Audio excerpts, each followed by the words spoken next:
What up, everybody? It's your girl, Drea O, and as you know, I'm everywhere you go. Now, RIP Angie Stone. I've been following her career for a really long time, and recently she actually started to upload a lot to her YouTube channel and speak about her truth in the music industry, and she was not holding back. She's actually been speaking out for years, but I think within the last couple of months, she's been heavily uploading to her YouTube channel and going live. And she actually had a near-death experience that she spoke about.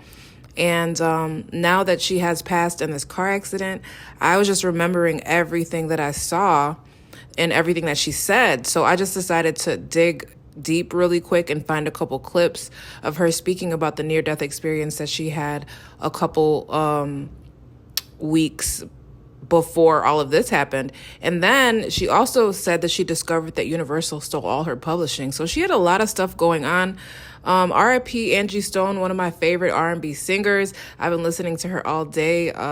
It's very sad. This whole situation is really crazy, and I'm going to keep you guys updated on everything. So this is probably one of many videos that I'm going to drop. Salute to Angie Stone. Thank you for everything you've done in this music industry. And I know it was really hard for you and you were going through a lot. So it's just like, this is the least that I could do, help push her message along now that she's gone. But here's a clip of her speaking about some of the things that were going on in her life right before she passed. I'm Drea O. Come to find out, Universal Music has been receiving all my royalties, all my mechanicals.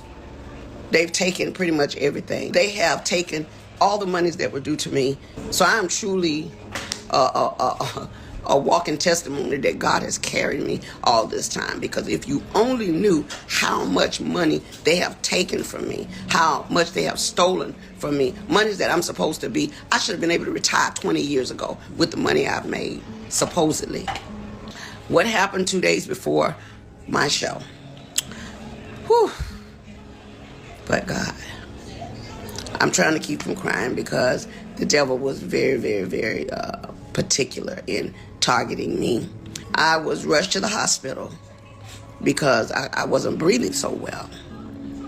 Came to find out, I had what was a bacterial blood infection that I had gotten when they stuck me with the needle.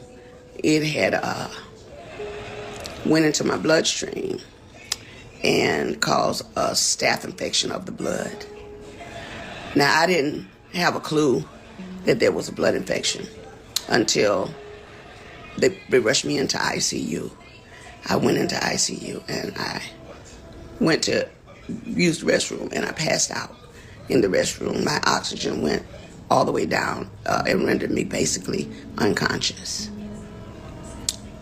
When I came back to, the nurses began to tell me that I was screaming for Jesus because when I went down,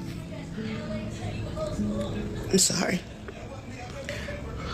back at the ranch, as I was coming through all of this, I soon found out that one of the biggest companies that I was with, Universal Music, it's the second part of the ugly truth. We began to research things to check on my royalties and my statements and things that of that nature, only to find out a lot of my publishing, a lot of my royalties, my mechanicals, they have all pretty much been stolen.